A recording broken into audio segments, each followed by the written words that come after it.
ladies and gentlemen, this is Carmine Sabia for Explain America, and it's been a rough couple days for the Nobel Peace Prize Committee ever since they snubbed President Donald Trump. Before we get started, please make sure you like, comment, share, and subscribe. Those little things really help us out, and they help our channel continue to grow. The Nobel Peace Prize Committee has to be feeling ridiculous right now. Even the person they gave the prize to said Donald Trump deserved it. Think about that. Maria Cordova, she says Trump deserved it. It's absolutely ridiculous that he didn't get it. But listen, the nominations for the prize had to come in months ago, long before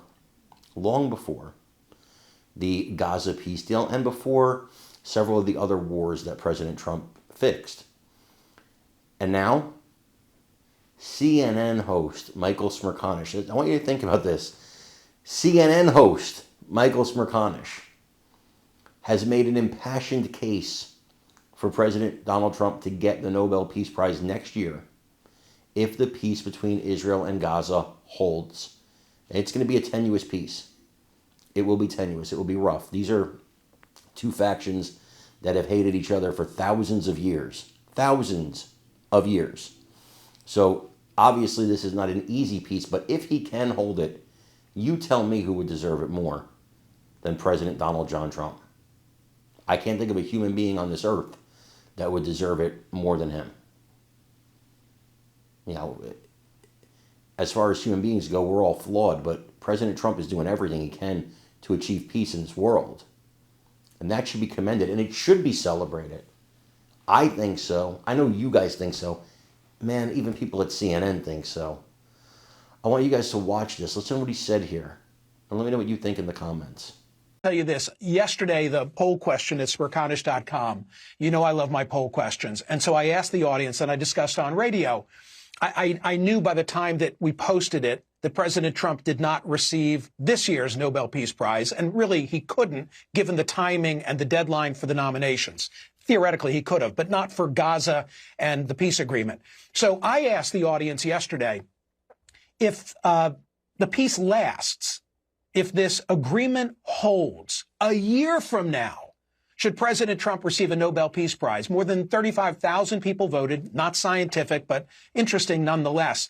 And in round numbers, 75% said no, which I thought was more reflective of Trump derangement syndrome than anything else. I've looked at what Alfred Nobel's will actually says. And character is not expressly stated. It speaks of establishing fraternity among nations. So if he's able to do something that no one else was prepared and able to do, if a year from now the peace has held, then he ought to be the recipient of a Nobel Peace Prize. That to me is a no-brainer. And hopefully he'll provide the same level of engagement and lean on Putin and bring about some resolution with Ukraine. More social media reaction. What do we have? From the world of, show it to me, X. You cannot be a man of peace when you are blowing up boats off the coast of South America and turning your own country streets into country streets. I get it. I mean, this is the criticism of people who aren't willing to look at this chapter solo and instead more broad-based and taking into account the quote-unquote threat to democracy. I'll tell you something I think. I paid close attention to the live announcement of the Nobel Peace Prize and the opposition leader in Venezuela being the recipient.